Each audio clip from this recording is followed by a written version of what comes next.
Bonsoir, nous sommes ensemble pour une nouvelle nuit blanche que je vous invite à colorer au gré de vos désirs, de vos émotions, de vos états d'âme. Jusqu'à 1h, la nuit est à vous sur Europe 1. Asiba, Valentin et Julie sont prêts à vous accueillir au 39 21 avec la complicité de Philippe Chartier qui réalise cette émission. Et si une histoire fait écho à la vôtre, vous pouvez également nous rejoindre à ce même numéro pour dialoguer avec nous en direct à l'antenne. Vous pouvez également vous manifester par courriel sur le site europe1.fr ou en nous envoyant vos messages au 7 39 21 et en n'oubliant pas de les commencer par le mot nuit. Europe 1, Caroline Dublanche. Bonsoir Suzanne. Bonsoir Caroline, Bonsoir. Je vous remercie de m'accueillir. Mais je vous en prie. Voilà, je vais vous raconter un peu mon histoire. Oui. Voilà, donc il y a au mois de janvier, le 3 janvier, j'ai perdu mon papa. Mon papa avait 88 ans Oui. et moi j'ai 59 ans. Oui. Quand papa est mort, j'ai eu un peu de chagrin, mais pas trop. Ça s'est pas manifesté par. Non, c'était pas comme je pensais avoir un gros chagrin et non. Et quand il est donc décédé, je sais pas, je me suis replongée en arrière, 41 ans en arrière. Et parce qu'il y a 41 ans, j'ai eu un enfant, Oui. un garçon qui a maintenant 41 ans bientôt, et mes parents se sont opposés au mariage. Et quand papa est décédé, je me suis mis dans la tête d'appeler cet homme, le père de mon fils. Ce que j'ai fait, je me suis renseignée auprès de ma grande sœur qui habite toujours du côté de Reims, et elle a pu avoir le numéro de téléphone. Donc j'ai téléphoné au papa de mon fils, qui m'a répondu. Et en fait, je lui ai téléphoné pour avoir des réponses à des questions que je me pose depuis la naissance de mon fils. À savoir pourquoi il ne s'était pas manifesté après le refus de mes parents. Oui. Pourquoi vos parents se sont opposés au mariage ? Pardon Alors, de vous interrompre, mais... Non, mais je vous en prie, Alors, ils se sont opposés parce que moi je me rappelle, j'avais 19 ans à l'époque. Oui. Donc, je me souviens qu'un dimanche, mon fiancé, parce qu'on était fiancés, Oui. on était à l'affiche et on avait déjà une maison. Oui. Et j'étais enceinte, j'attendais mon enfant. Et ils se sont opposés parce que donc mon fiancé à l'époque devait me rejoindre pour arranger la maison, et celui-ci n'était pas venu, et ça n'a pas plu à mes parents qui avaient préféré attendre l'après-midi pour se déranger, et ma maman s'est permis de le gifler. Donc, c'est vrai qu'à l'époque, c'était pas du tout comme maintenant, parce que moi, je suis issue d'une famille très, très sévère. Et donc, il est parti. Et moi, je suis restée donc là, parce que je ne savais pas où aller. Et après, donc, voilà pourquoi mes parents se sont opposés au mariage. C'est ça, voilà la réponse, c'est ça. Ça paraît disproportionné quand même. Oui, mais c'est toujours été comme ça chez moi. Et c'est vrai que j'en ai énormément souffert, beaucoup, beaucoup souffert. Mais il savait que vous attendiez un enfant? Oui, bien sûr, c'est pour ça.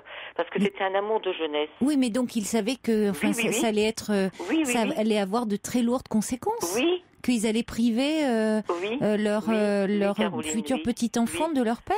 Oui, il le savait. Et vous, de votre compagnon, pour une histoire de gifle.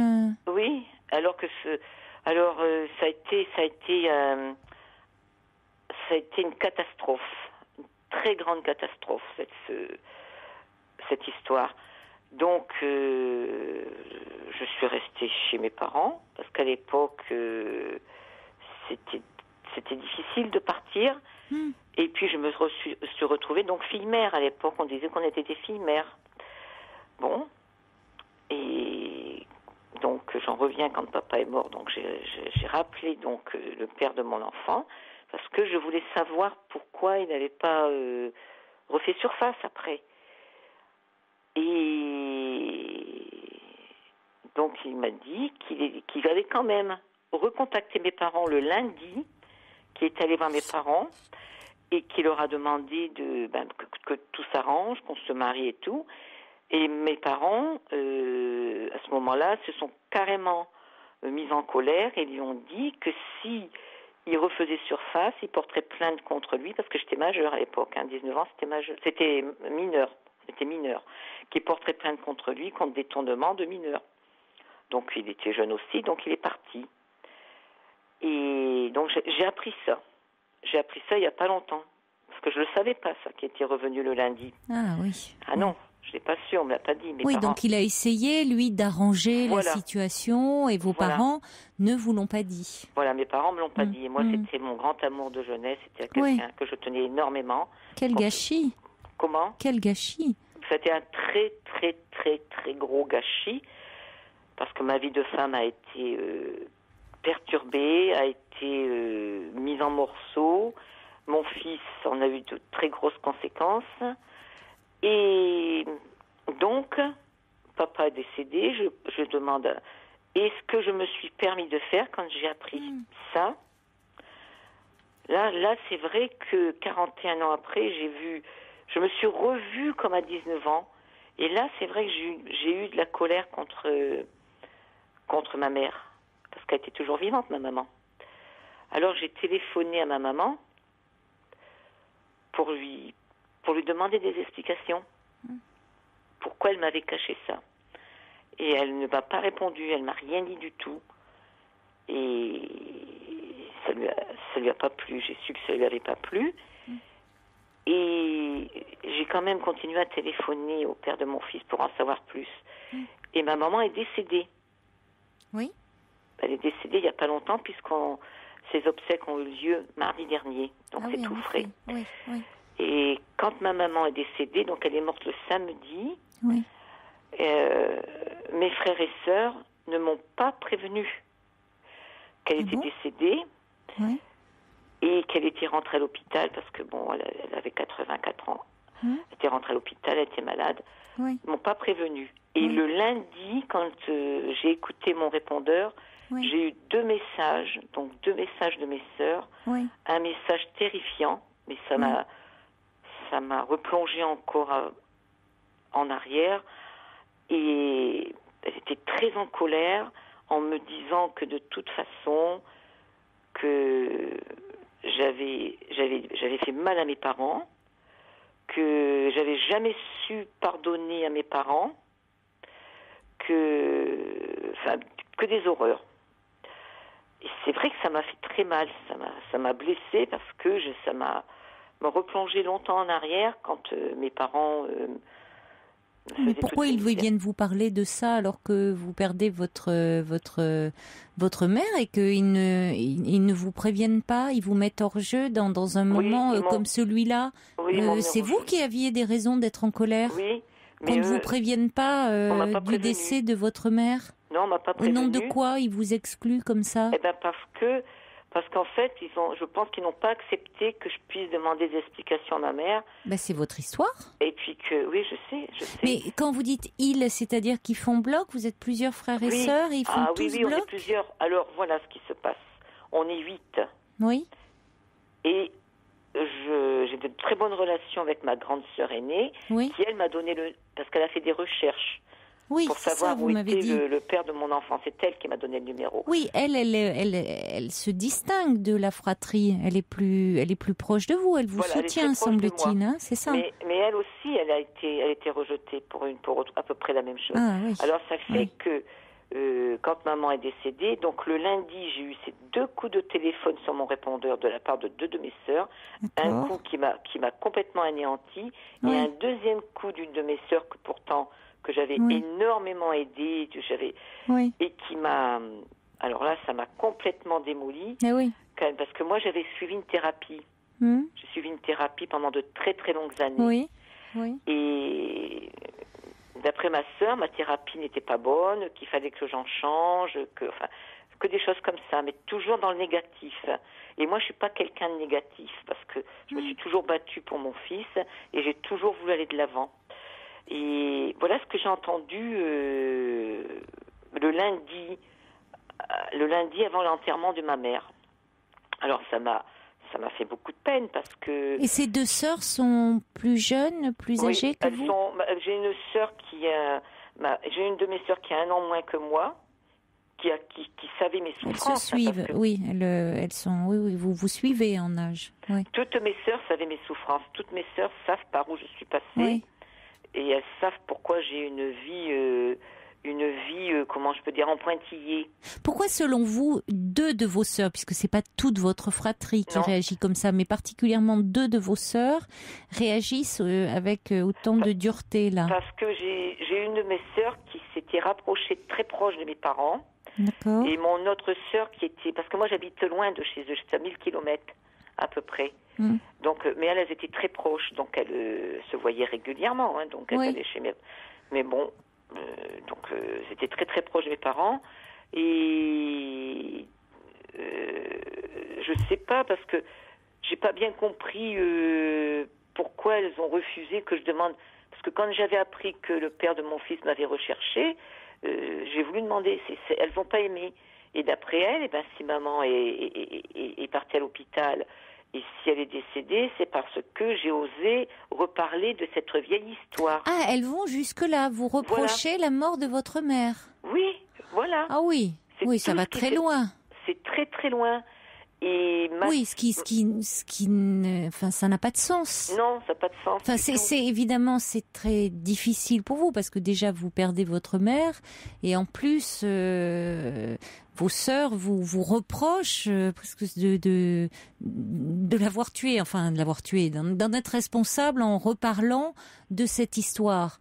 Mais ce qui n'a pas de sens, c'est-à-dire il y a quelque chose. Elles, en revanche, pourquoi elles s'approprient autant, elles prennent autant fait et cause pour votre mère?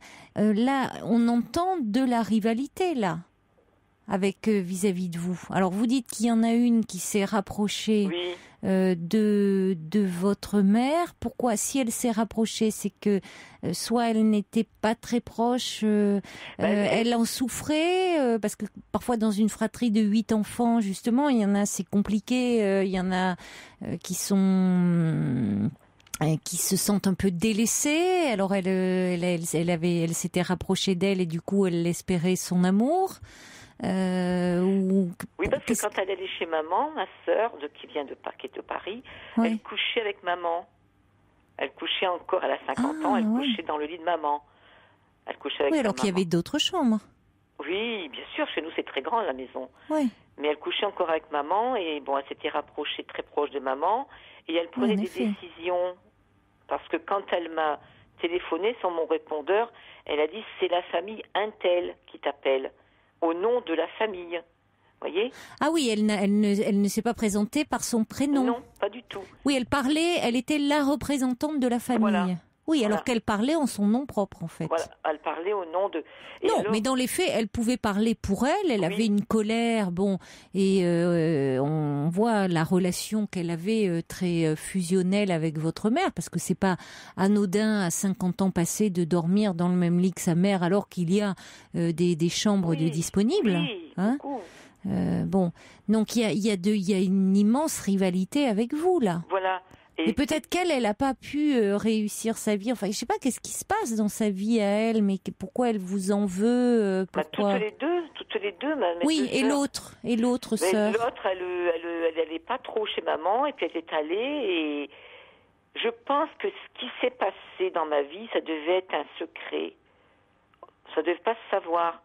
Vous pensez que, en tant que fille, peut-être après, elles-mêmes en ont souffert parce que parfois, quand il y a, comme vous dites, à l'époque, le fait d'être fille-mère, c'était très mal vu. Oui. Enfin, c'était vraiment l'opprobre. C'était comme vous dites, c'était le déshonneur qui s'abattait sur une famille. Et parfois, pour justement les filles qui venaient après, ça leur faisait peser si vos parents étaient en plus particulièrement comme ça, très très durs à ces assez sévère. On était d'autant plus sévère après avec les filles qui venaient derrière. On les surveillait d'autant plus parce qu'il y en avait déjà une, il fallait pas qu'il y en ait deux dans la famille. Est-ce que vous pensez qu'elles auraient eu à souffrir, entre guillemets, de ça? Non, je dire qu'on les ait d'autant plus surveillées? Non, pas du tout, parce Vous ne que pensez c'est pas? assez libre. Parce que j'ai ma grande sœur avec qui j'ai de très bonnes relations. Quand elle est allée à l'enterrement de papa, ça faisait quelque temps qu'elle n'allait plus chez mes parents. Parce qu'il y avait eu des problèmes, donc elle est quand même allée, parce qu'elle habite pas loin, donc elle est allée chez mes parents. Et parce qu'il y avait une grande préparation, parce que bon, je sais pas comment ça se passe ailleurs, mais là, il fallait préparer, il y avait beaucoup de monde, donc aider à préparer tout ça, pour recevoir et tout. Et donc elle est allée malgré tout ce qu'elle avait enduré aussi. Et le jour où mon grand frère est arrivé, il a sorti ma grande sœur de la maison, alors qu'il y avait papa qui était là, hein, qui était sur son lit de mort. Hein. Et mon grand frère, le plus vieux, a sorti ma grande sœur en lui disant que son mari, parce que ma sœur est mariée, puisque c'est l'aîné, qu'il ne voulait pas que son mari soit là, que c'était pas sa place. Et pourtant, mon beau-frère a fait énormément de choses pour mes parents, beaucoup pour mes frères et sœurs. Et ma sœur, donc, elle est partie. Elle a dit, si mon mari ne reste pas, moi je pars parce que je ne veux pas que ça crée d'autres problèmes. Donc elle est partie, ça s'est mal passé, mais elle est partie. Et quand ma maman est décédée, ma sœur, par contre, elle, ce qu'elle a reçu de la part de ma sœur qui m'a envoyé ce coup de téléphone me disant qu'il faut que je change de thérapeute, elle lui a renvoyé, alors là, c'est la photo, parce que dans la salle à manger de mes parents, il y avait les photos des mariages de mes sœurs. Elle a pris la photo de ma grande sœur, elle lui a renvoyé chez elle. Oui, mais on voit bien qu'il y a un problème avec ça, parce que même l'histoire que vous invoquez là, que vous évoquez, votre fiancé qui ne vient pas ou qui a un peu de retard pour faire des travaux dans la maison, votre mère le gifle et du coup, il est plus question de mariage. Je suis désolée, mais c'est un prétexte.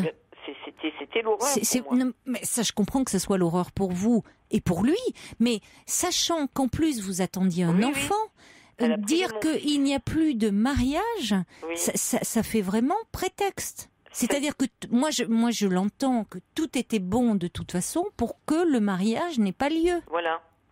Donc il fallait trouver quelque chose à tout prix. Voilà. Alors je sais pas ce qui dans l'histoire de vos parents. Qu'est-ce qui s'est passé dans leur histoire? Est-ce qu'on les a pas empêchés eux aussi d'aller où ils voulaient? C'est pas leur chercher des excuses, hein, mais finalement, qu'est-ce qui fait que pour qu'ils se comportent de la sorte avec vous? Parce que c'est quand même très grave dans la mesure où c'était votre vie, enfin, dont il était question, et la vie de votre enfant, de votre fils. Comment va-t-il, votre fils? Enfin, comment alors mon fils, mon fils en a beaucoup souffert parce que j'ai eu un fils qui était très malade, dépressif, suicidaire. Il a été rejeté par mes parents parce que mon fils arrive à 20 ans, il a été très malade et mes parents l'ont rejeté, nous ont rejeté et même encore quand mes parents ont appris qu'il était malade, c'était encore de ma faute. Si mon fils était malade, c'était de ma faute. Alors que mon fils, je m'en occupe, même malgré ses 40 ans. Je m'en occupe encore, je l'aide, je fais tout ce que je peux, je suis auprès de lui, je l'accompagne et tout. Hein. Et ça a été une catastrophe. Et ma vie de femme en a souffert puisque j'ai jamais pu rester avec un homme. Ça a été dramatique parce que j'ai toujours été à la recherche. Parce que quand j'ai fait ma thérapie, c'est vrai qu'au début, je cherchais un père pour mon enfant. Oui. C'est ce que je voulais quand j'attendais mon fils. C'était surtout lui retrouver un père. Oui. Et moi, je faisais pas le rapport qu'il fallait que je me trouve, que j'ai un mari. Et oui. Et pas un père. Oui. Et c'est une erreur. Enfin, je peux pas appeler que j'ai fait une erreur, mais je savais pas. Donc moi, ce que je voulais, c'était que mon fils ait un père et soit reconnu. Donc ça a été fait. Je me suis mariée, mais ça a été une catastrophe, une très grande catastrophe. Ça s'est pas bien passé avec cet homme-là? Non, pas du tout. pas du tout. Ça a été quelqu'un de violent, ça s'est très très mal passé. J'ai donc dû divorcer. Et après, j'ai quitté donc la région et je suis partie. J'ai pris mon fils et je suis partie. Et j'avais rencontré quelqu'un d'autre aussi par la suite, mais c'est pareil. Je pouvais pas rester... D'ailleurs, je suis seule. Et quand vous avez rappelé, puisque vous avez recontacté là le père de votre fils, quand vous vous êtes revus, comment ça s'est passé? Alors, comment ça s'est passé? Donc, je l'ai recontacté, il a été surpris. Et moi, j'étais un peu embêtée parce que je savais qu'il s'était remarié, qu'il avait des enfants. Donc, je ne voulais pas non plus le perturber ni déranger son épouse et ses enfants. Et ça s'est bien passé. Oui. Donc il m'a dit qu'il avait essayé de me revoir et qu'il était quand même retourné malgré tout 1 an après chez mes parents pour savoir qu'est-ce que j'étais devenue et où j'étais. Et ils l'ont rejeté, ils lui ont dit on te veut pas, on t'a dit qu'on te voulait pas, sinon on appellera les gendarmes. Donc lui il est reparti et il s'est marié ailleurs. Il s'est marié avec une dame qui était veuve et qui avait 2 filles. Et après, il a eu d'autres enfants, parce qu'il m'a raconté. Il a eu d'autres enfants, il a eu aussi des filles. Et son épouse est décédée il y a 12 ans. Il est veuf actuellement? Oui, il est veuf. Il est veuf, son épouse est décédée. Et il a perdu une de ses filles je crois qu'il y a 3 ans, elle s'est fait écraser, sa plus vieille fille. Donc il a perdu une de ses filles. Donc il est maintenant, c'est un monsieur à la retraite. Et voilà quoi. Et Vous avez décidé de vous revoir ou pas? Disons que moi, ce qui se passe, c'est que je suis dans ma tête. Oui. Je suis à mes 19 ans. Oui. Le jour où tout ça s'est passé, tout ce que je devais avoir. Puis c'était un grand amour, c'était l'amour de ma vie. Et j'en suis là, quoi. Moi, quand j'ai rappelé le père de mon enfant, j'avais 19 ans. Ça s'est arrêté là, pour vous. Ça s'est arrêté là pour moi. Vous lui avez dit ça? Comment? Vous lui avez dit? Oui, je lui ai dit. Homme? Oui. Je lui ai dit, je lui ai dit aussi que ça avait été un gâchis. Est-ce que vous avez le sentiment qu'il ressent les choses comme vous, ou que pour lui c'est différent? Oui, parce que quand on a discuté, parce que je l'ai rappelé quelques fois après, parce que ça le dérangeait pas, parce que je lui avais dit que je voulais quand même savoir un petit peu d'autres choses. Donc par rapport à notre histoire. Et il m'a dit que ça avait été un gâchis, que lui, quand il a reçu cette gifle, il n'avait jamais été frappé. Ça avait été un petit enfant, étant enfant, il n'avait jamais reçu une baffe, il n'avait jamais reçu de coups, et que on l'avait jamais menacé de la gendarmerie ni de quoi que ce soit, puisqu'on devait se marier. Et c'est vrai que moi j'étais très soumise à mes parents. Ça, je le reconnais. J'étais quelqu'un de très soumis. Parce que j'ai toujours cru pendant des années que ma maman et mes parents allaient me dire qu'ils regrettaient. J'ai attendu ça pendant des années. Oui, vous n'avez pas osé à ce moment-là dire partir avec lui finalement et dire tant pis, c'était pas concevable. Eh ben, c'était pas possible, j'étais pas majeure. Sinon, ma mère, elle me mettait dans une maison de correction. Oui, c'était compliqué. C'était une autre époque aussi. C'était une autre époque. Et... Est-ce qu'il a rencontré votre fils? Mon fils, il l'a vu une fois. Oui. Mais ça a été des inconnus parce que ça s'est fait très tard. Oui, bien sûr. Ça s'est fait très tard, donc lui, il avait sa vie, il avait sa femme, ses enfants. Mon fils avait aussi notre vie à nous et tout. Et ça peut être important pour votre fils, même si, comme vous dites, ce sont des étrangers. C'est de retrouver son père comme ça à l'âge adulte. Quand on est... Mais en même temps, de savoir pour votre fils connaît votre histoire, qu'il est né d'une belle histoire d'amour, même si ses grands-parents ont été la barrière qui n'a pas permis que vous puissiez être ensemble, mais il y avait véritablement une histoire d'amour et que son père ne voulait pas, ne vous a pas abandonné, vous et lui. C'est important pour lui quand même de le savoir. Oui, c'est important parce que mon fils, malgré sa maladie... Surtout s'il va pas bien. Sa maladie, c'est-à-dire... Il est très, très, très malade. Il est malade. Comment? Quand vous dites qu'il est malade, de quoi souffre-t-il? Disons qu'il a le VIH. parce que quand il est allé en psychiatrie, ouais. il y a 20 ans, il avait fait une tentative de suicide. À l'époque, en psychiatrie, il n'y avait pas de protection. Les malades couchaient entre eux. Et mon fils avait rencontré une fille, et cette fille était malade, et la maman de cette fille, elle m'avait téléphoné après pour me le dire, et puis après, son ami est décédé à mon fils. Donc il a le VIH, puis il était malade, il avait des gros problèmes il était suicidaire, j'avais un fils suicidaire. Oui. Il est toujours suicidaire aujourd'hui, ou il va un peu mieux? Non, il est plus suicidaire, il va pas... bon, c'est vrai qu'il est... comment dit-on? Pas dire qu'il est bien, mais il se plaint jamais. Jamais j'entends mon fils dire qu'il a mal à la tête, qu'il a mal ceci, non, jamais, jamais, jamais. Bon, c'est vrai qu'il est suivi, hein, médicalement. Oui, et psychologiquement. Psychologiquement, j'ai toujours fait en sorte, malgré qu'il soit comme ça, qu'il rentre en psychiatrie, qu'il ressortait tout, de m'en occuper.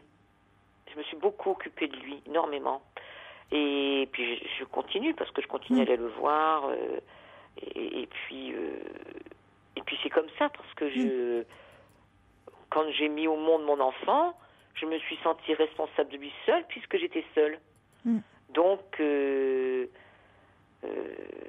Est-ce que vos parents ont eu, vis-à-vis des maris de vos sœurs, est-ce qu'ils ont eu la même attitude comme ça? Pas du tout. Non. Ils ont eu il y a eu qu'en dernier, quand ma grande sœur, son mari est allé pour signer le corps, qu'ils l'ont rejeté et qu'elle a reçu après sa photo de son mariage que mon autre sœur lui a envoyé.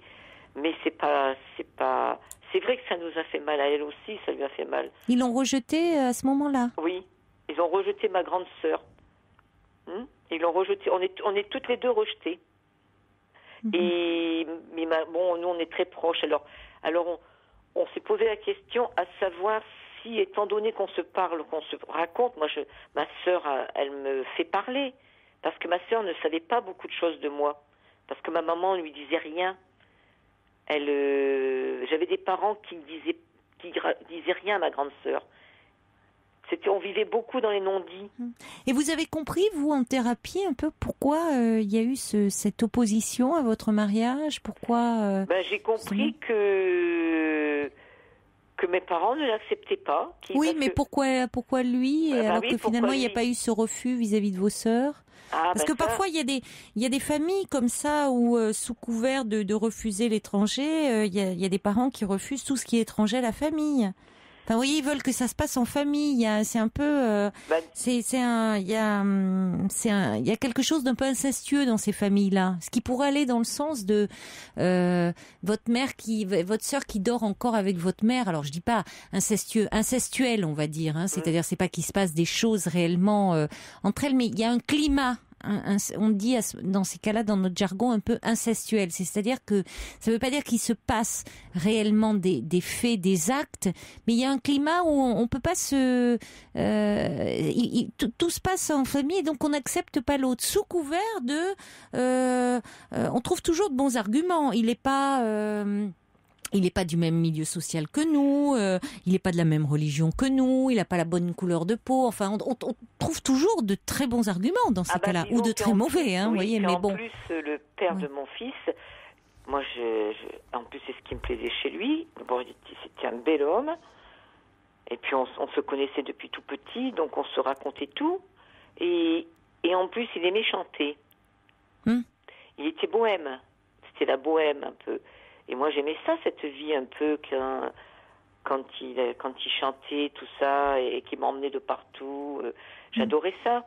Et ma mère, je crois que ça lui plaisait pas trop non plus, qu'il soit un peu comme ça, qui chantait dans des fêtes, sur des estrades. Oui. Je pense que ça leur plaisait pas. Oui. Par rapport à leur côté rigide. Mais alors, je reçois un message de Marine qui dit, il y a peut-être pas de hasard finalement. Vos parents ne sont plus là c'est comme si vous vous sentiez, j'ajouterais moi, parce que Marine dit cet homme se retrouve veuf, pourquoi ne pas retrouver l'amour de votre vie, dit Marine. Moi j'ajouterais, c'est vrai que vous avez, jusque-là, vous n'avez pas fait de démarche vers lui. Ah non. Oui, mais c'est intéressant, vous voyez ce cri du cœur, hein. Ah non, c'est comme si du vivant de vos parents, vous ne vous l'autorisiez pas. C'est comme si c'était pas possible. De vivant de mes parents, je ne me l'autorisais pas parce qu'il était marié, cet homme. Oui, non, mais d'accord. Mais je pense que ça va au-delà de ça. Ah oui. Je pense que ça va au-delà, Suzanne. Il était marié, certes, mais il y avait aussi vos parents. Et encore vos parents, quelque part le contacter, c'était transgresser encore l'interdit qui avait été posé par vos parents. C'était l'interdit. Et il y a parfois le fait que les parents ne sont plus là. Le fait, il arrive parfois, d'ailleurs vous avez commencé en disant que votre père est décédé, que vous avez eu un peu de chagrin, mais pas trop. Non. Eh bien, parfois il arrive que le décès des parents soit vécu comme quelque chose d'un peu libérateur. C'est ce qui m'est arrivé. Alors, bon, c'est pas, comment dire, cette parole-là s'entend. En thérapie, parfois, parce que évidemment c'est assez culpabilisant à dire comme ça, on ne le dit pas facilement, mais c'est-à-dire comme si à ce moment-là on pouvait enfin, c'est dans un s'autoriser, à vivre sa vie, s'approprier enfin sa vie, vivre sa vie, ça témoigne toujours d'un vécu particulier et d'une relation particulière à ses parents, évidemment. Hein, quand c'est vécu d'une façon un peu libératrice. C'est ce que j'ai dit quand mon père est décédé. C'est vrai que j'avais dit à ma sœur là, qui m'avait laissé un message à une de mes sœurs, j'avais dit je l'ai dit Caroline, j'ai dit je me sens légère, je me sens libre de dire ce que j'ai à dire. Oui. Je me sens envie de... quand mon papa est décédé, oui. Et encore à ma maman, ça tient encore davantage, oui. J'ai eu comme l'impression d'avoir comme dans mon corps oui. quelque chose qui sortait, oui. Une libération. Oui. Oui. Je me vous suis savez, sentie bien. Mais vous l'avez dit, Suzanne. Vous avez dit, je me sens en vie. Oui, en vie. Eh oui. C'est ça. Il y a quelque chose de la vie qui reprend. Et j'ai 59 ans. Il y a quelque chose de ces. Vous étiez arrêté à ces 19 ans qui était bloqué. Là, il y a quelque chose qui était bloqué. Et là, ça va pouvoir repartir.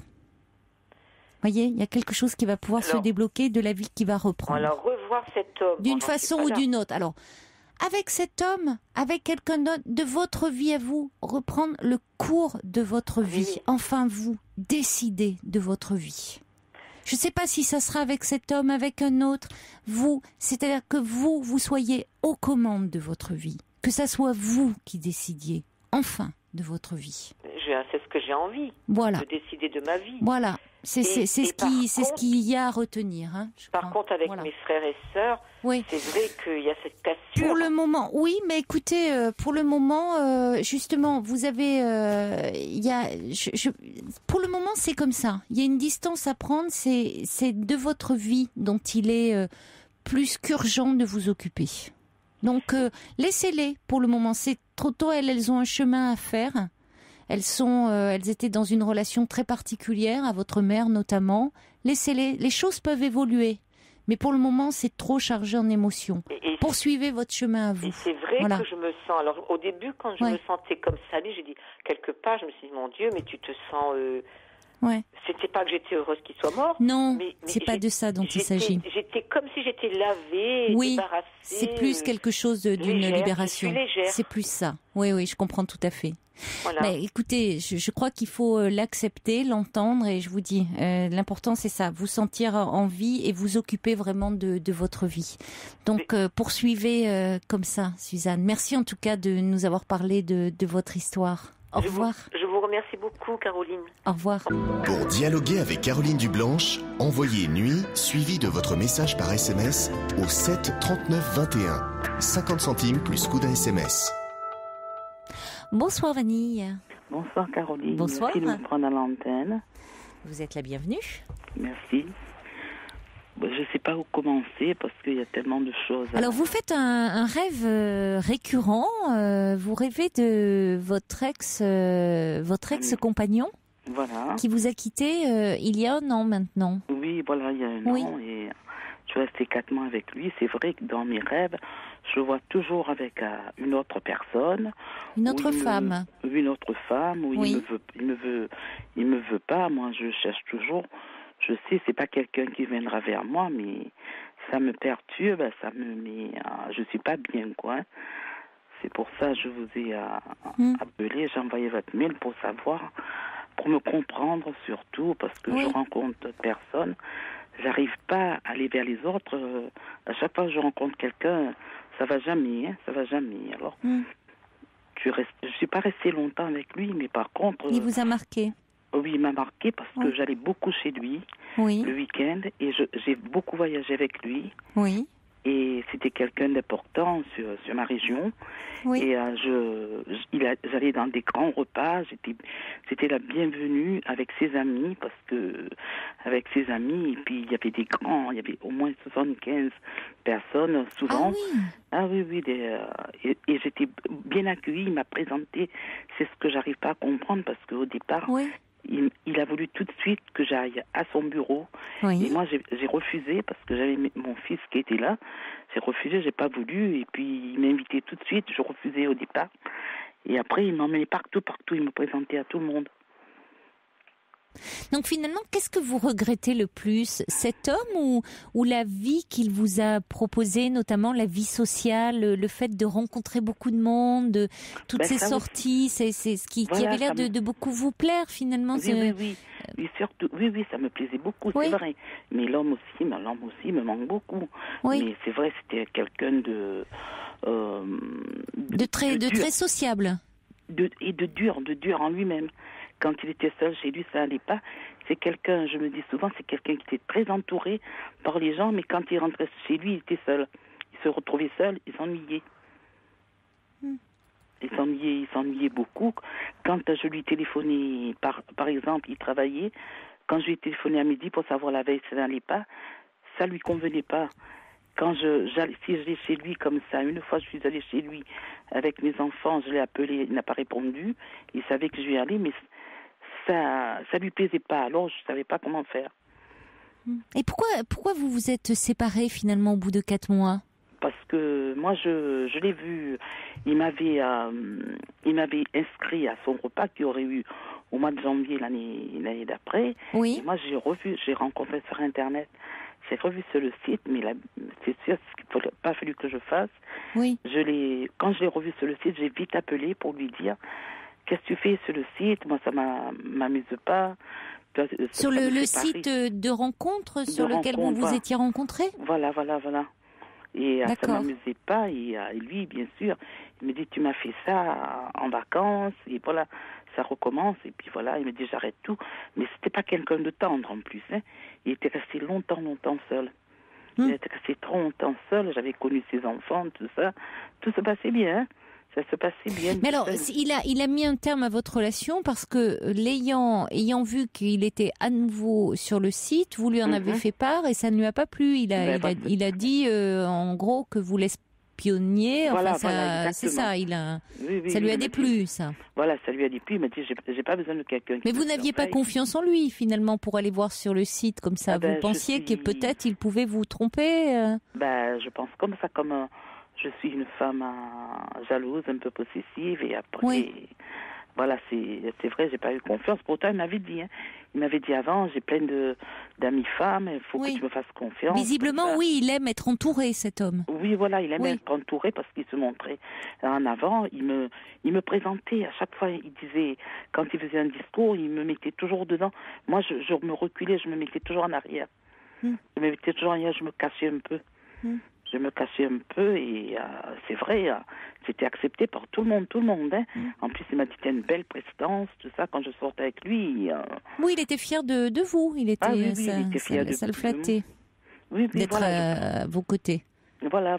Mais en même temps, vous dites c'était pas quelqu'un de... Vous dites qu'il était dur, pas particulièrement tendre avec vous. Ah, mais c'est différent, ça. Oui. Il pouvait avoir un fort caractère, mais être tendre avec vous, ce qui n'est pas le cas. Mais non, il n'était pas tendre, il n'était pas câlin non plus. Alors, il n'était pas si bien que ça pour vous, en tout cas. C'est l'homme que je cherchais. J'ai rencontré des gens, mais c'est lui qui m'a touché le plus, quoi. Mais qu'est-ce qui vous touchait alors chez lui? J'ai mon fils qui m'a dit si c'était pas plus les sorties que lui. Oui, c'est à se demander.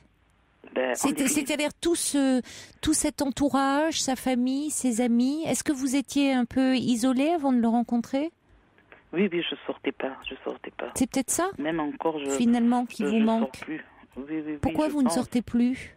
Parce que je suis une femme qui s'est occupée beaucoup de ses enfants. Et puis, j'ai pas passé mon permis. Et puis, je suis isolée. J'habite en campagne. Et, c'est pas évident. Ah oui, sans permis, c'est pas évident. Et pourquoi vous le passez pas, votre permis?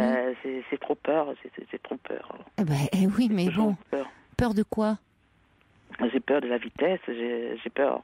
Vous n'êtes pas. De toute façon, la vitesse aujourd'hui, on est contrôlé, donc vous pouvez. À la limite, tant mieux. Il vaut mieux pas faire d'excès de vitesse. Mais je suis allée déjà. Comment? Je suis allée passer mon permis déjà, mais j'avais trop peur et puis ça. Vous ne l'avez pas eu? J'ai pas eu. Oui, mais bon, on peut le passer plusieurs fois son permis. Oui, je sais. Parce que ça vous permet, ça vous limite. Si vous vivez à la campagne, c'est vrai que quand on n'est pas véhiculé, on est quand même très limité dans ses sorties. Oui, je sais tout ça. Mais j'ai un fils qui va avec moi, c'est vrai. Oui, mais votre fils, il a quel âge? C'est lui qui a sa voiture? Oui, mais vous pouvez pas à chaque fois. C'est pas une bonne chose d'être tributaire de votre fils pour sortir. Non. Ça, vous avez raison, je reconnais ça, mais c'est vrai. Parce que finalement, cet homme, il vous a amené une certaine gaieté, une certaine joie de vivre. Vous rencontriez du monde, des sorties. Enfin, la vie était un peu plus excitante avec lui. Voilà, et il est venu me chercher et me ramener. Il vous a fait sortir de votre isolement. Oui, exactement. Et là, vous replongez dans l'isolement, donc ce qui est pas bon, parce que du coup, vous ruminez, vous ressassez. Mais quant à votre rêve, c'est pas, il faut pas vous inquiéter par rapport au fait que vous rêvez de lui. Au contraire, rêver de lui, c'est une façon. Souvent, quand on rêve comme ça, après une séparation, quand on rêve beaucoup de la personne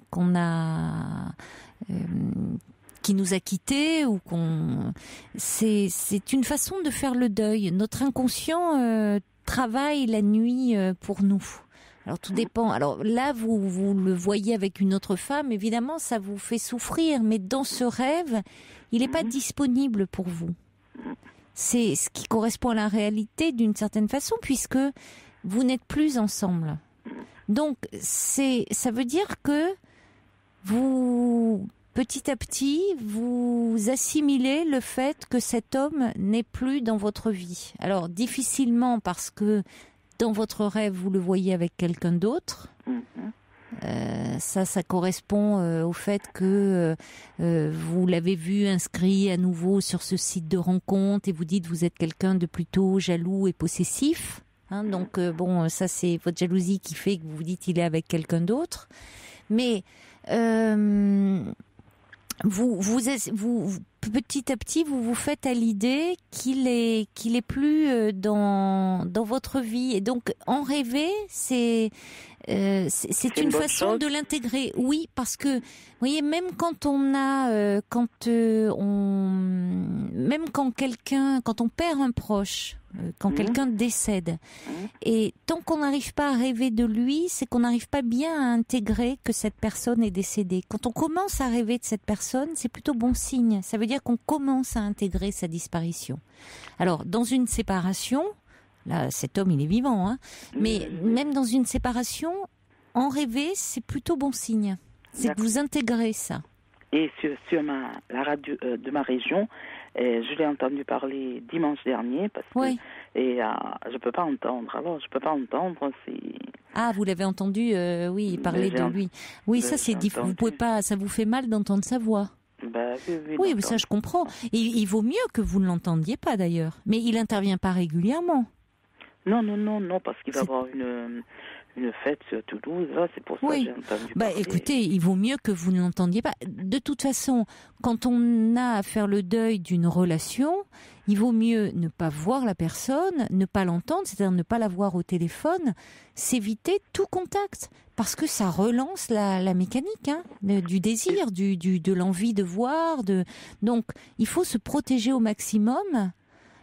Et ne pas voir la personne. Bien sûr, je comprends, ça vous fait une piqûre de rappel d'entendre sa voix. Voilà, moi c'est ce que j'ai fait. Une voix, c'est terriblement... Oui, voilà, exactement.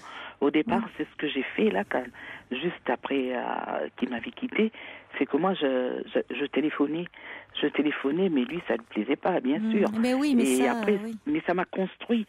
Je crois que ça m'a construit vers quelqu'un d'autre, ça m'a fait. Oui, mais tout le monde l'a un petit peu fait, d'appeler entendre la voix sur un répondeur et de raccrocher. Oui, mais dans les faits, c'est se faire du mal. Donc il vaut mieux ne pas.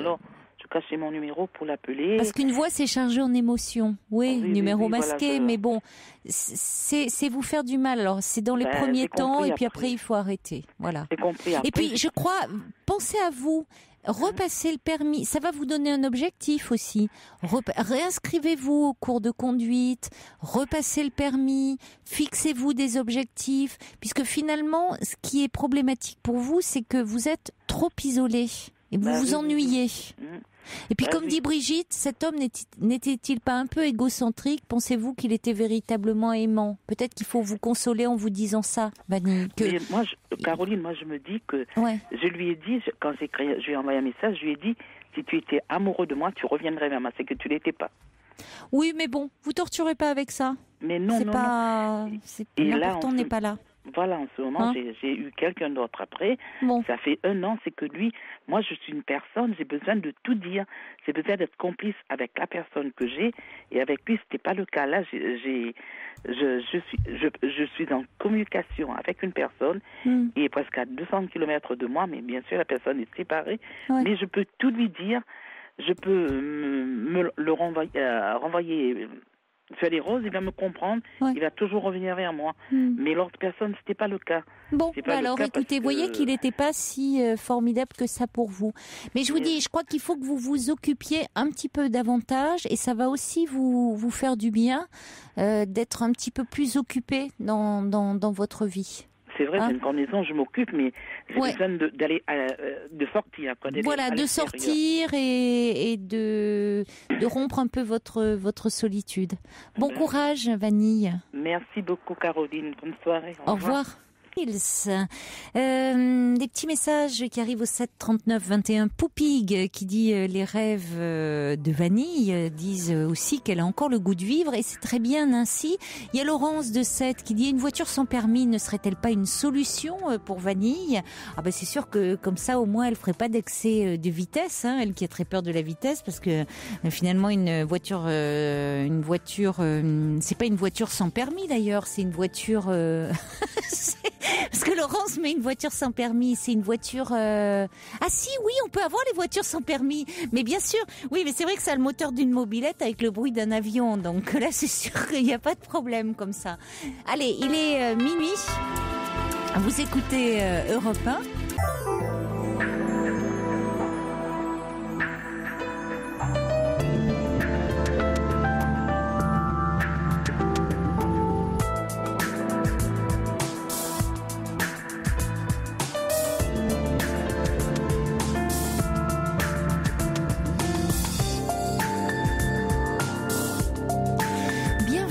Si vous nous rejoignez maintenant sur Europe 1, vous pouvez nous parler de vous en toute liberté et sans tabou, puisque cette émission est la vôtre. Alors pour cela, c'est très simple, il suffit d'appeler le 39 21. Vous pouvez aussi nous envoyer vos messages au 7 39 21. C'est ce qu'a fait Sergio qui dit mais un moteur de mobilette avec un bruit d'avion, c'est un prototype corrézien, ce type d'engin, non?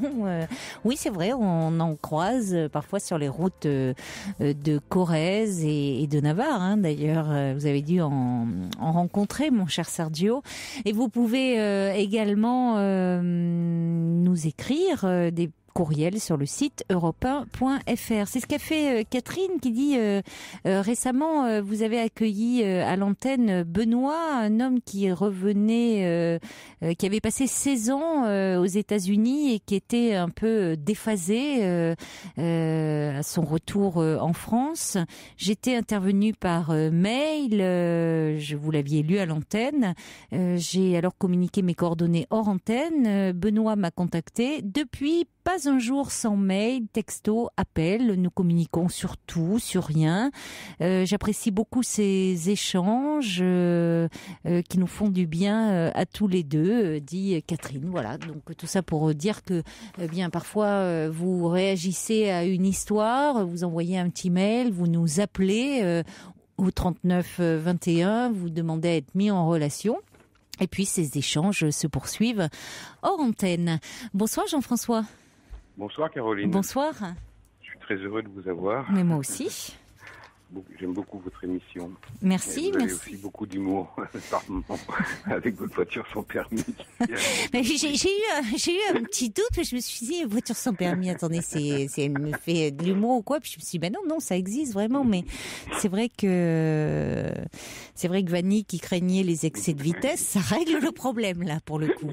Mais enfin, si elle a de la route à faire, c'est bon. 200 km que ça fait. Ouais, elle en aura plein la tête. Hein. Oui. Oui, moi je voulais vous parler un petit peu de ma situation. En préambule, je voudrais dire simplement que j'ai vécu pendant 20 ans avec une femme que j'ai beaucoup aimée, qui était très expansive, très amoureuse. Oui. Et ça a duré jusqu'à fin 2008. Le fait était que nous travaillions ensemble et que nous avions créé ensemble une entreprise et que, au bout de 20 ans, on s'est fait un petit peu manger par le côté professionnel. Et ce qui a créé chez moi une forme de lassitude.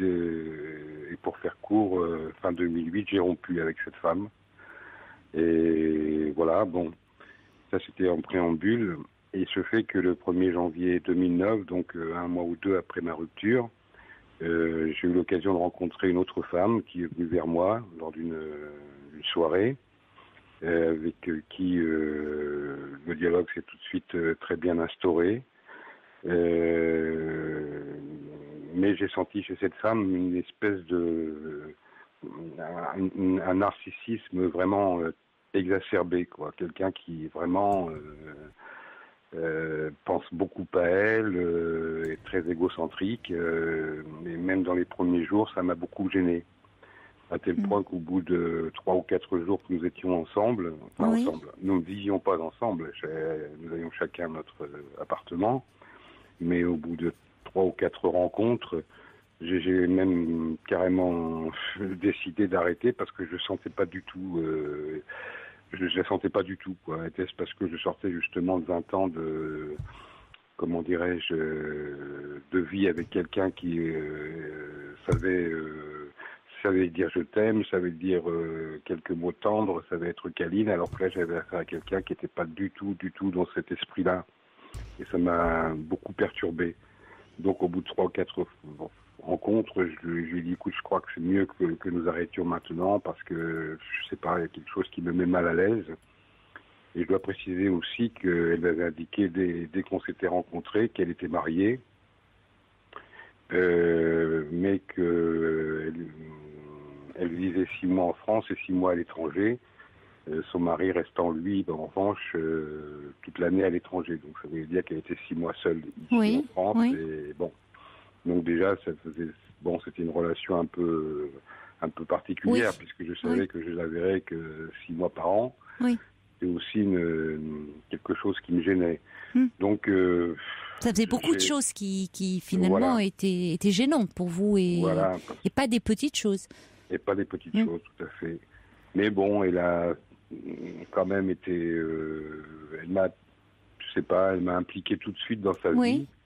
Moi, je dois dire, je ne sais pas si c'est par faiblesse, mais bon, j'ai suivi, quoi. C'est-à-dire qu'elle m'a tout de suite présenté à ses enfants. Bon, je précise, ce sont des grands enfants, et l'un a 25 ans, l'autre en a 26, donc voilà. Donc elle m'a invité chez elle, elle m'a présenté à ses enfants, bon, sachant quand même qu'à l'époque, elle n'était pas divorcée, quoi. Donc, ce qui, pour moi, était quand même un petit peu ambigu. Oui, comment réagissaient les enfants?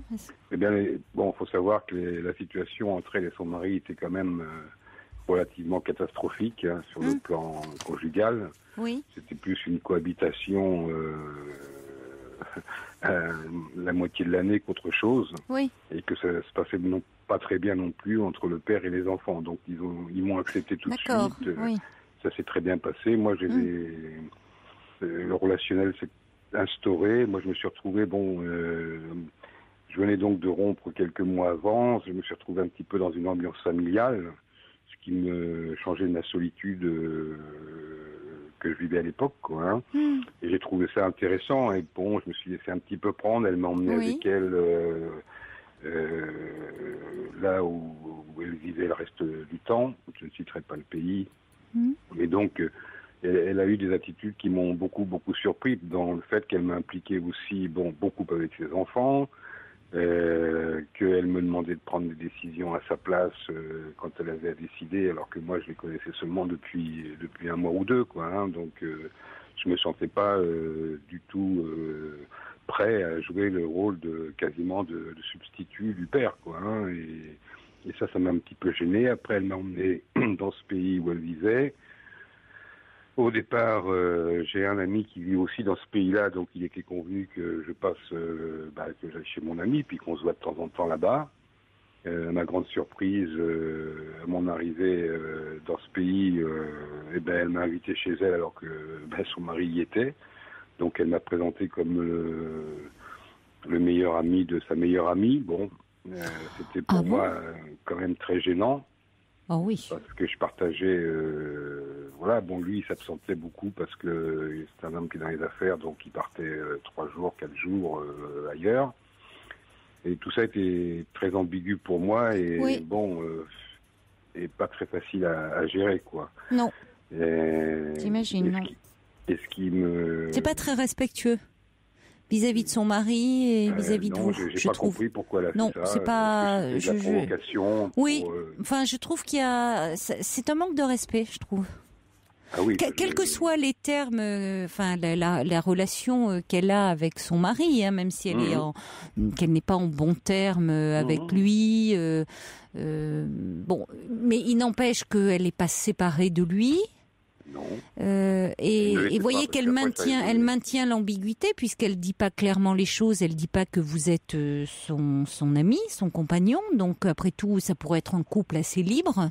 Aussi, il y a des couples comme ça qui ne vivent pas ensemble. Bon, donc vous voyez, elle vous présente comme un ami d'un ami. Enfin bon, rien n'est clair. Donc c'est pas respectueux vis-à-vis de lui. C'est pas respectueux vis-à-vis de vous. Je trouve que elle est là. C'est elle qui tire les ficelles de tout. Ah oui, c'est pour ça je la trouve assez manipulatrice dans cette histoire et où effectivement elle a beau jeu puisqu'elle est là, elle a des hommes autour d'elle, le mari qui l'attend, c'est pas pour quelle raison lui il accepte cette situation, je sais pas qu'est-ce qui se passe dans ce couple. Depuis ça a évolué, ils sont en instance de divorce maintenant, mais à l'époque, en 2009, non, il n'était pas question de divorce, hein, donc... j'ai pas compris. Bon, moi, j'aurais peut-être dû dire, écoute, non, ça se fait pas. Je vais chez mon ami, puisque mon ami habitait dans la même ville qu'elle, donc ça posait pas de problème. Je vivais, c'était comme ça que c'était prévu d'ailleurs, quand elle m'a demandé de l'accompagner. C'est que quand on est arrivé à l'aéroport, elle m'a dit, écoute,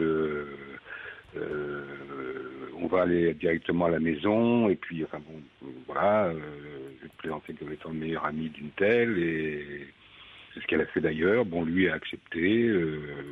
Par naïveté, j'en suis pas sûr du tout. Est-ce qu'il a...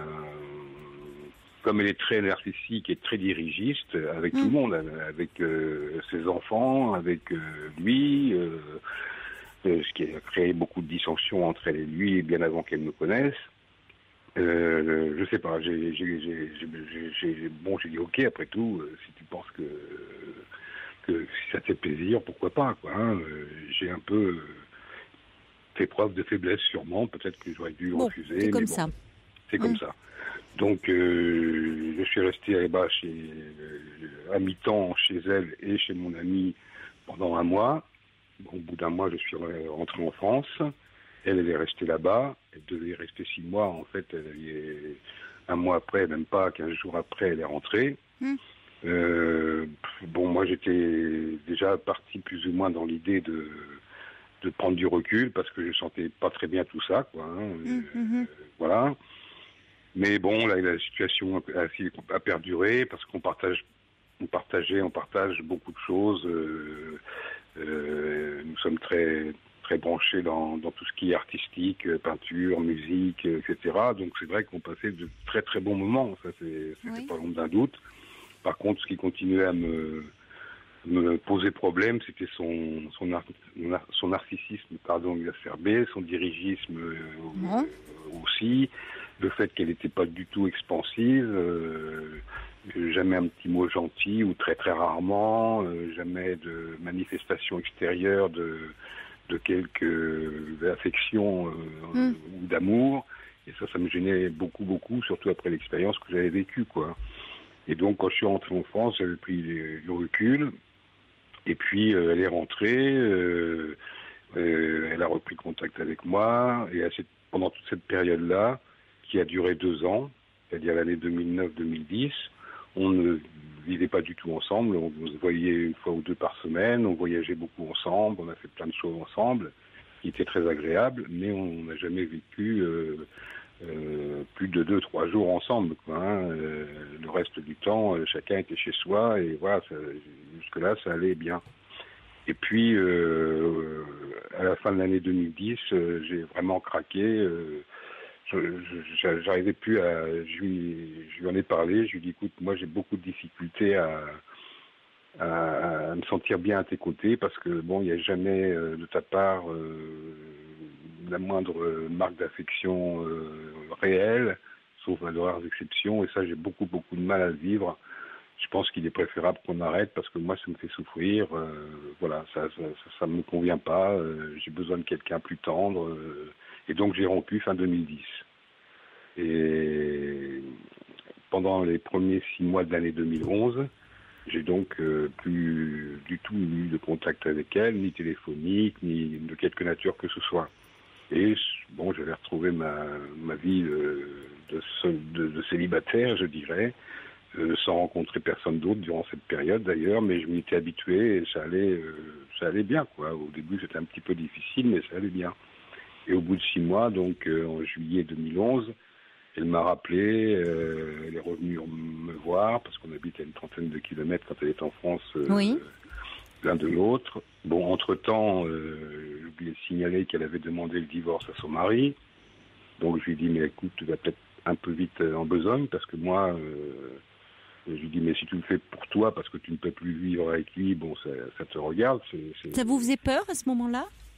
Bah oui, parce que je lui ai dit, écoute, si tu divorces pour moi, très franchement, je ne peux pas te donner les garanties qu'il y ait un vrai avenir entre toi et moi, quoi. Hein. Pourquoi ? Parce que durant toute cette période qui a duré 2 ans, j'avais toujours cette sensation désagréable de pas être, voilà, quoi. Il me manquait quelque chose, il me manquait la tendresse, on va appeler ça comme ça. Et finalement, vous en êtes où alors aujourd'hui ? Alors, ce qui s'est passé, c'est que là, il y a donc en juillet 2011, on se revoyait comme on se revoyait auparavant, c'est-à-dire 1 ou 2 fois la semaine, 1 fois chez l'un, 1 fois chez l'autre. Moi, j'avais toujours les meilleurs rapports du monde avec ses enfants. Évidemment, les liens s'étaient resserrés entre eux et moi, puisque je les voyais très souvent. Ils faisaient beaucoup plus appel à moi pour les aider à prendre des décisions dans la vie qu'à leur mère, sachant qu'ils ne demandaient jamais rien à leur père, compte tenu de leur relation. Et donc, je me suis trouvé complètement impliqué dans cette famille, que je ne ressentais pas comme étant la mienne, du fait même que elle était... et je la sentais toujours un peu lointaine, quoi, un peu, même si on partageait plein de choses. Oui, mais on entend bien vos réticences depuis le début, mais finalement, qu'avez-vous décidé, puisqu'elle dit qu'elle est prête à divorcer de son mari, donc vous, on vous sent très réticent. Qu'a-t-elle fait ? Eh bien, écoutez, elle, maintenant, elle a divorcé, c'est fait.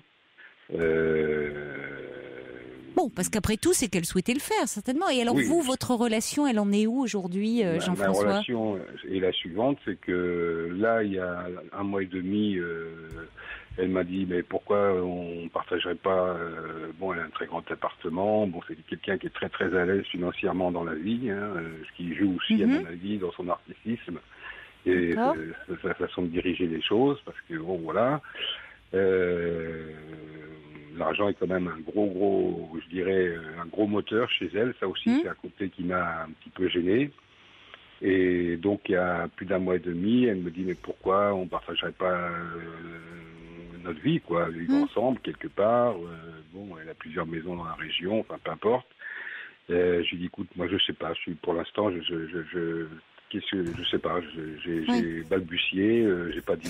Mais c'est ça, on a l'impression que vous n'arrivez pas dans cette relation à vous affirmer face à cette femme. Parce que bon, de fait, vous le répétez, c'est quelqu'un qui a un très fort narcissisme, qui bon, mais peut-être que vous, en face, vous n'arrivez pas suffisamment à vous exprimer, à vous affirmer aussi dans la relation. Alors, il y a une différence aussi. Elle prend le pouvoir dans la relation. Ah, complètement, oui. Oui, mais est-ce que déjà c'est dans sa personnalité ? Oui. Et puis vous, alors il y a le rapport à l'argent. Vous dites que elle gagne plus d'argent que vous ? Oui. Nous sommes tous les deux retraités, donc elle travaille plus, mais elle a plus d'argent que vous. Elle a beaucoup de biens.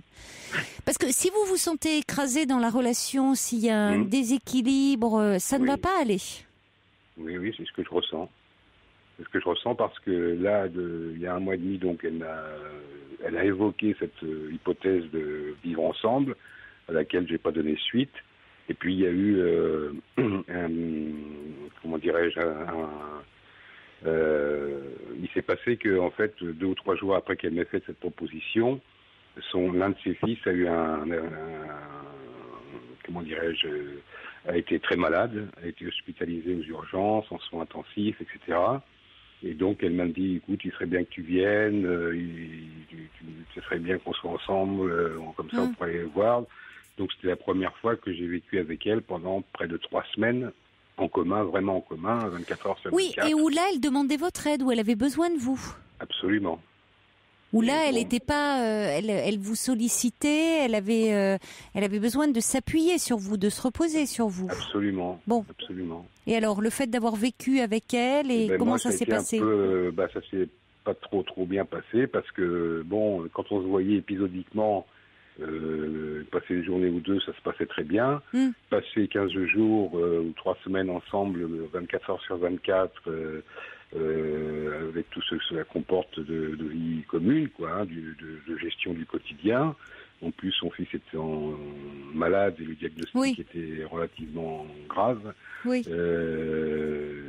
Et moi, c'est clair que pendant ces 3 semaines-là, ce que j'étais capable de faire quand je la voyais 2 jours, c'est-à-dire d'être calme, de la prendre comme elle était. Il est clair que pendant les 3 semaines, j'ai manifesté à quelques reprises ma volonté d'exister aussi auprès d'elle, quoi. Hein. Est-ce que vous lui en avez fait part à elle au fond, du fait de sa forte personnalité, du fait qu'elle est quand même assez centrée, alors peut-être qu'il faudrait lui dire différemment, mais qu'elle, par moment, vous lui en avez parlé, comment elle réagit, ça ? Est-ce que vous avez l'impression qu'elle modifie un peu son comportement, qu'elle en tient compte ou qu'elle repart très vite ? Quelques petits efforts, mais vraiment petits de chez petits, pardonnez-moi. Et bon, un jour, je lui dis, mais écoute, je comprends pas ton inaptitude comme ça, parce elle se comporte comme ça avec tout le monde, avec ses enfants, avec ses amis. Jamais elle embrasse ses enfants, par exemple. Enfin, il n'y a jamais de geste d'affection, voilà. Et donc, je lui dis, mais pourquoi tu es comme ça ? Tu peux pas te libérer de temps en temps, dire à quelqu'un... Qu'est-ce qu'elle vous dit ? Elle me dit, écoute, je sais, je suis comme ça. J'ai une inaptitude à ce niveau-là. Et là, c'est là qu'elle m'a parlé. Est-ce que quand vous lui manifestez de la tendresse, est-ce que elle l'accepte ? Est-ce que elle l'accepte, elle sait recevoir ? elle l'accepte, mais on peut pas dire que ça soit avec un enthousiasme délirant, quoi. D'accord. Parce qu'il y a Brigitte qui dit elle prend le pouvoir alors que paradoxalement elle semble plus en demande par rapport à votre présence que le contraire. Mais c'est vrai, c'est juste. C'est juste, simplement, elle apprécie ma présence quand elle a besoin de moi, quoi. Ou quand elle a...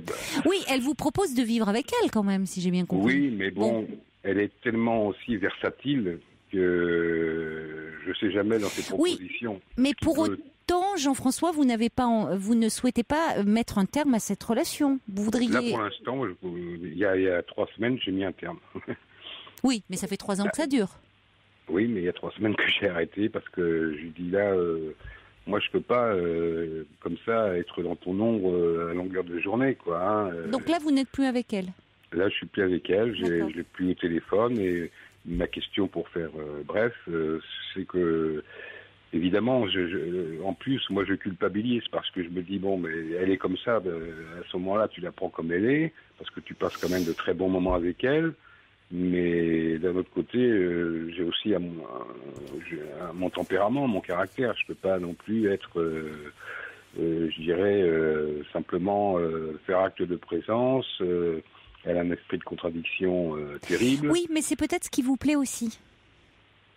C'est pas faux complètement. Il peut y avoir aussi le fait qu'il y ait du répondant, il y a des choses qui vous déplaisent et en même temps il y a certains aspects de sa personnalité qui doivent aussi vous plaire chez cette femme. Sinon vous ne seriez pas resté comme ça dans cette relation, puisque dès le départ vous avez repéré ces aspects-là de sa personnalité. Absolument. Donc, dès le départ, vous auriez pu dire non, cette femme ne me correspond pas.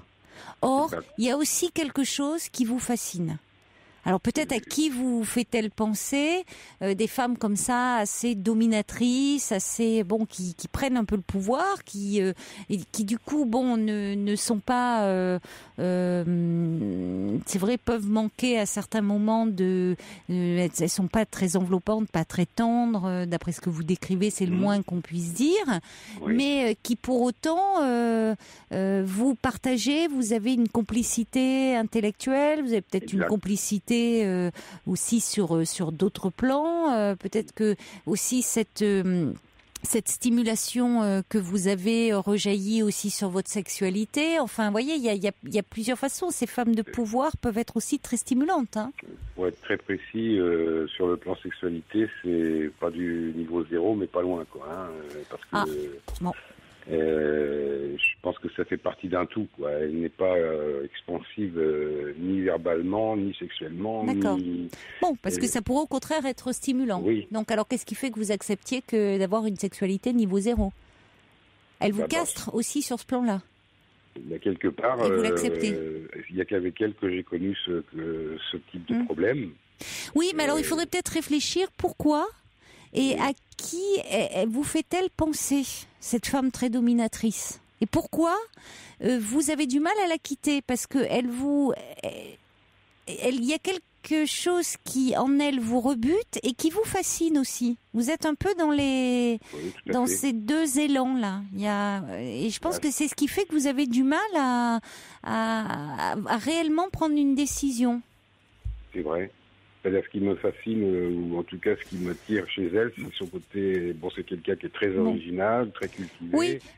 Mais bon, voilà. Mais au-delà de ça, réfléchissez à quel personnage dans votre histoire, ou réfléchissez un peu aux relations que vous avez eues avec votre mère. Je vous demande pas de me répondre là dans l'immédiat, mais à quelle image comme ça féminine cette femme vous fait penser et qui pourrait expliquer que vous soyez empêtré dans cette relation. Ça pourrait vous aider à avancer, soit à prendre de la distance par rapport à cette femme, soit à vous dire, comme vous le disiez il y a quelques instants, elle a cette personnalité-là, j'arrive pas et je l'accepte comme elle est, mais en vous affirmant davantage dans la relation, parce qu'il y a quand même beaucoup de points qui ne vont pas.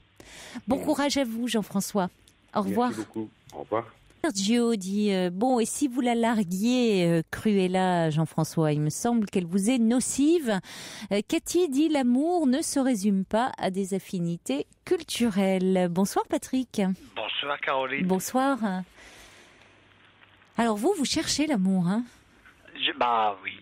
Enfin, vous cherchez l'amour. Oui, vous aimeriez bien rencontrer quelqu'un. J'aimerais bien rencontrer l'âme sœur. Oui.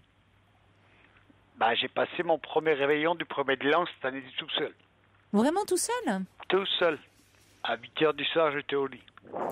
Ah oui, ça c'est pas très drôle. Ah, c'était la première fois que ça m'est arrivé. Et pourquoi vous êtes couché à 8h du soir? Parce que vous aviez le bourdon. Bah non, j'avais rien à faire. Vous étiez très fatigué. Ah non, j'étais pas fatigué, là, j'aurais aimé aller faire la fête.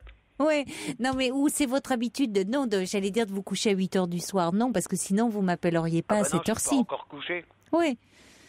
Donc, vous vouliez pas faire comme tout le monde, justement. C'était pour écouter la radio, tranquillement. D'accord. Bon, bah écoutez, au moins vous aviez pas la gueule de bois en vous réveillant le lendemain. Ah non, là, j'étais debout à 7h le lendemain. Ben voilà, au moins... Couché à 20h, debout à 7h. Bon, ça fait une bonne nuit de sommeil. Ah oui, oui, oui. Vous étiez frais comme un gardon. Ah oui, j'étais pas malade du tout. Oui, c'est bien. Bon, alors vous avez eu des amours dans votre vie. Ah oui, j'ai été marié 2 fois, oui. plus une concubine. Oui, d'accord. J'ai eu des cafés, des bars tabac, l'auto, PMU, presse, restaurant de 93 à 2010. D'accord, et là vous ne les avez plus? Non, le dernier a été vendu en mai 2010. D'accord, vous avez décidé de vendre?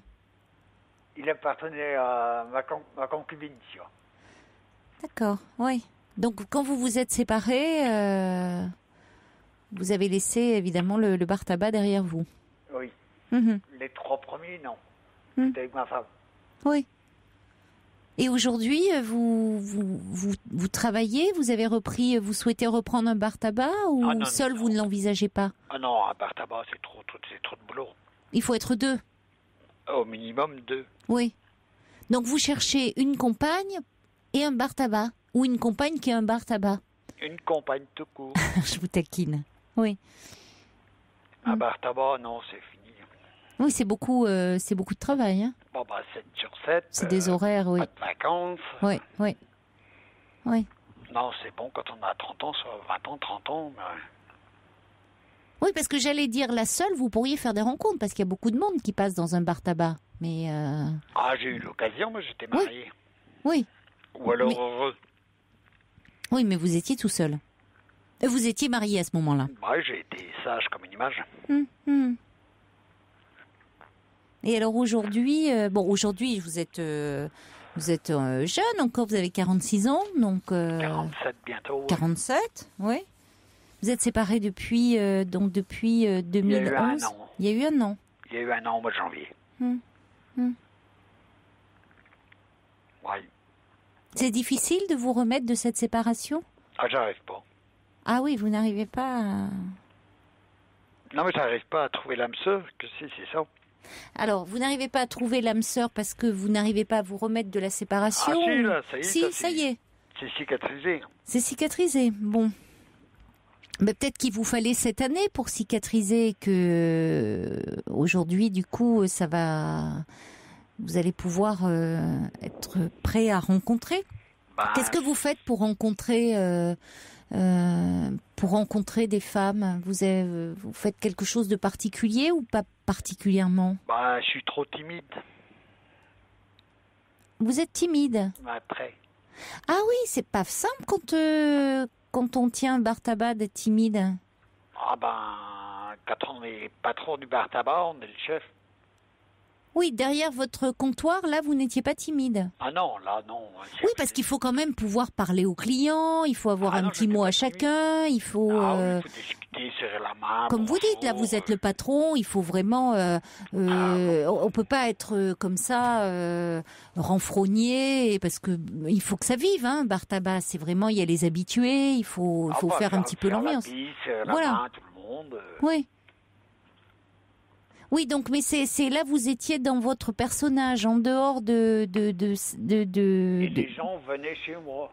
Oui. Ils étaient bien reçus. Oui. Mhm. Alors que quand je vais dans une boîte de nuit, dans un café, je rentre là-dedans, je suis pas obligé. Vous n'êtes pas très à l'aise. Pas du tout même. Oui. Ouais. Et puis bon, moi, des discothèques, on voit des gamins de 16, 18 ans. Eh oui. Oui, c'est ça, il faut savoir où vous allez dans les discothèques, parce que si vous allez dans des discothèques où vous vous trouvez avec des adolescents, ça peut pas aller. Ah non. Vous vous sentez complètement décalé. Dans le Mais département, il y en a une. il y en a une pour les gens de votre génération. Oui. Ah ben voilà, c'est là où il faut aller, parce que c'est Ouais, sûr mais que si... elle est loin. Mais vous allez pas me dire que vous n'êtes pas véhiculé, vous aussi. Ben, j'ai eu une annulation, je dois repasser mon permis au mois d'août. Ah oui, d'accord. Vous le repassez au mois d'août. Oui, donc d'ici là, vous êtes, vous n'avez pas de moyen de vous y rendre. Mais vous pouvez pas y aller avec un ami. Oh, ben, faudrait que je fasse un tir groupé, quoi. Oui, parce qu'à ce Prendre moment. un taxi 9 places. Ben oui. Vous pouvez. Puis il y a d'autres. Bon, alors vous pouvez déjà envisager ça. Et puis peut-être qu'est-ce que vous. Alors comme dit Brigitte, elle dit votre timidité ne vous a pas empêché de vous marier 2 fois. Oui. Et puis vous avez été aussi en couple une 3e fois. Oui. Donc vous les avez bien séduits ces femmes-là. Ah, mais j'avais 20 ans. Et alors? Justement, vous pouviez être encore plus timide à 20 ans. Ah, mais c'est des femmes qui venaient me draguer. Et alors, vous pensez qu'aujourd'hui, elles viendraient pas vous draguer? Ah non. Ah ben ça, vous n'en savez rien, parce que justement, elles peuvent être un peu plus téméraires. Ah oui, Que mais à des l'époque, jeunes filles. J'avais la belle moto, la belle voiture, la petite chemise tahitienne, le petit blouson aviateur et le petit pantalon blanc. Bon, ben, il faut ressortir le pantalon blanc, la chemise tahitienne, mais je sais pas, après le look, voilà, à 20 ans, ça peut passer, mais à bientôt 47, ça peut faire un peu zazou, hein. Ça fera drôle, sûrement. Voilà, il faut faire attention, vous voyez, parce que ça, il y a des looks qu'on peut se permettre à 20 ans. Passer un certain âge, ça peut parfois faire un peu curieux. Faut faire attention. Ah oui, ça Après, ça dépend, hein. Il y en a qui gardent toujours le même look, ça peut. Non, c'est pas mon but. Non. Non, non. Oui, mais attendez, vous plaisez, c'est une question de, c'est pas, ça va au-delà de ça. Faut pas vous déprécier comme ça. Vous pouvez plaire. Vous doutez de vous? Non, pas spécialement, mais j'ai tellement de solitude, des fois je suis obligé de me soigner. De vous soigner? De me faire soigner, oui. Ouais, ça vous pèse. Ah, ça me pèse la solitude. Ouais. Ouais. Mais dites-vous qu'il y en a beaucoup comme vous et qu'il y a certainement autour de vous des femmes qui sont dans cette situation-là et qui aimeraient bien, comme ça, sortir elles-mêmes de la solitude, hein. Ah, mais c'est même des copains qui me manquent. Ouais. Bah, demain, j'ai une copine, là, parce que je joue à la pétanque, là. Ouais. Elle m'a dit, je t'aimerais tes boules, comme ça tu me paieras un café. Voilà, ça va passer ma matinée. Oui, c'est sympathique. Ah oui, c'est une copine. Enfin, elle est mariée, mère de famille. Elle viendra toute seule, là, boire son petit jus avec moi, tranquille. Et m'amener mes boules de pétanque. Ouais.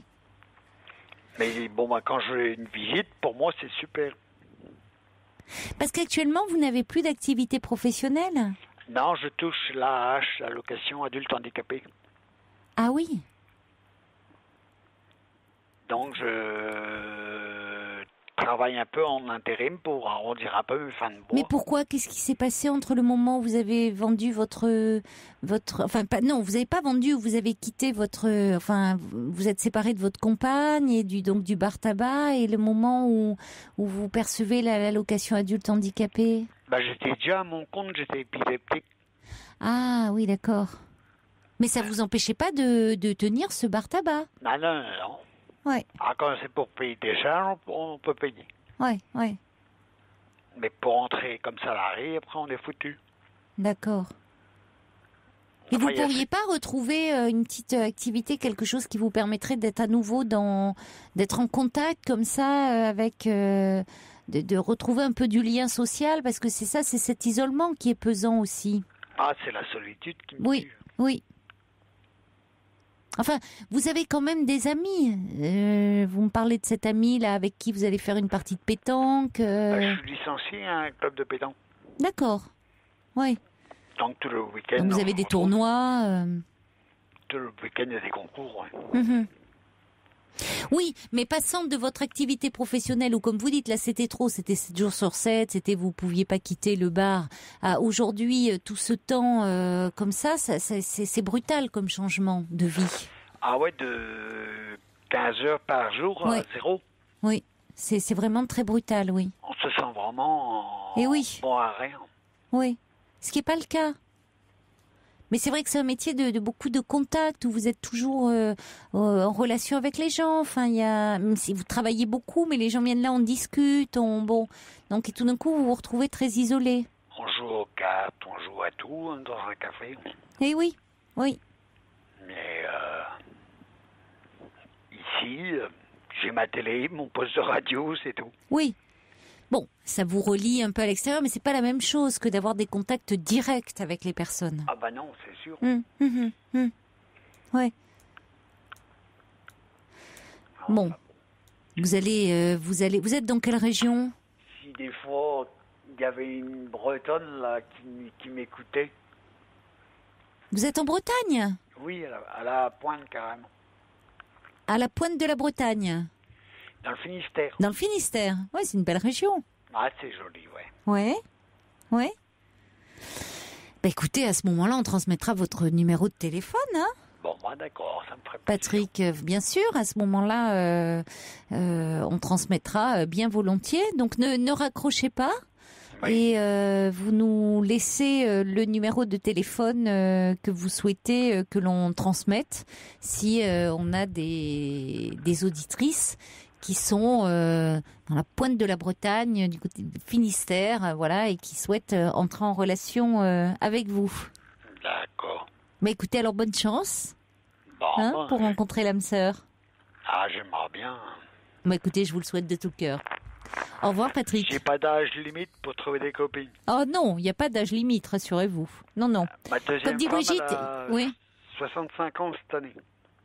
Ah ben vous voyez, donc bon, alors c'est très bien. Allez, avis à celles qui souhaitent 39-21. Il y a Brigitte qui dit, vous savez, Patrick, il y a beaucoup de femmes qui souffrent aussi de la solitude. Il faut trouver des lieux de rencontre. Donc bonne chance à vous, ne raccrochez pas, on va vous mettre en relation avec Valentin et vous allez lui dire quel numéro vous souhaitez donner, s'il y a des auditrices qui appellent pour vous. D'accord. Au revoir Patrick. Au revoir. Au revoir. Pour intervenir dans l'émission, appelez le 39 21 34 centimes la minute.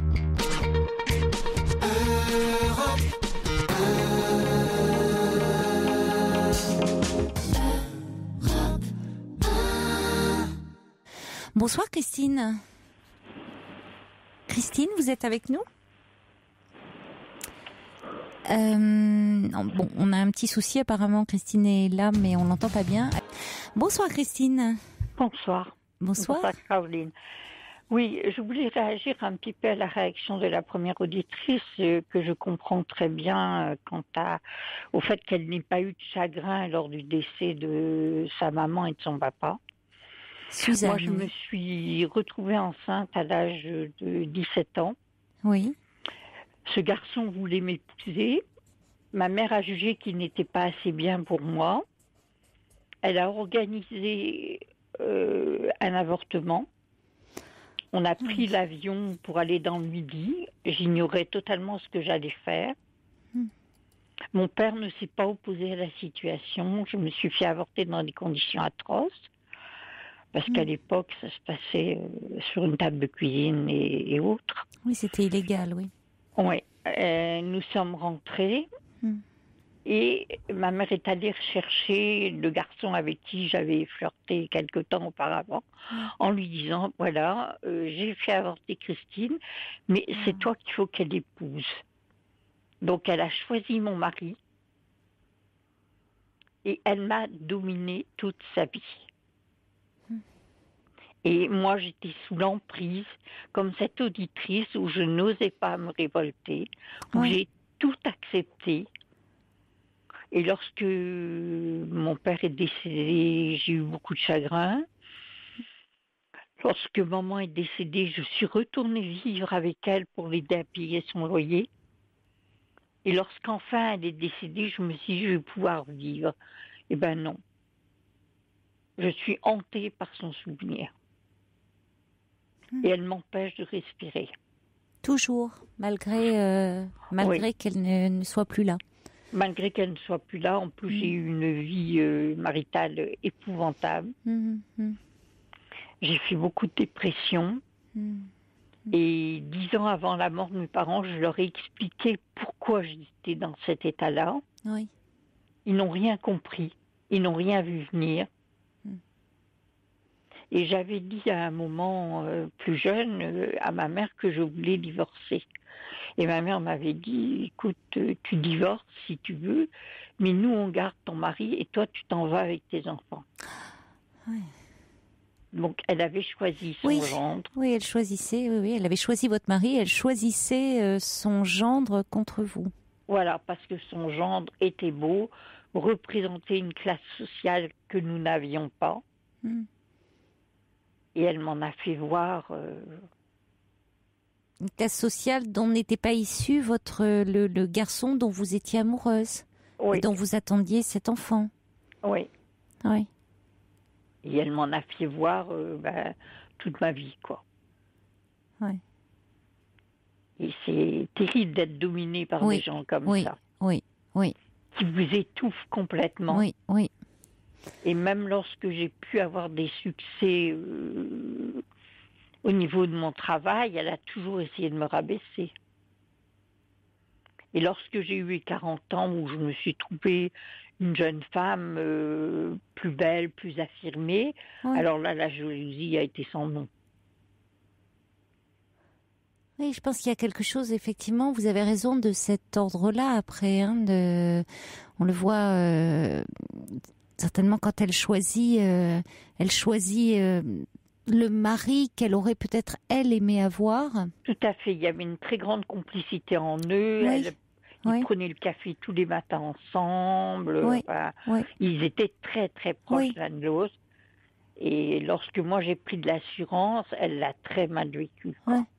Donc elle comprend pas, quand vous avez dit finalement à quel point vous avez souffert de toute cette histoire, de tout ce que vous avez vécu. Finalement, elle pouvait presque même pas le comprendre, puisque elle, c'est ce qu'elle aurait aimé, peut-être pour elle. C'est-à-dire un mari qui avait ce statut social, donc elle pouvait pas entendre que vous, c'était pas ce que vous recherchiez. Du tout. Mais faudrait pas rester hanté par elle. Il faudrait parler d'elle, parler de votre histoire. Une thérapie. Une thérapie, je fais la méthode EMDR.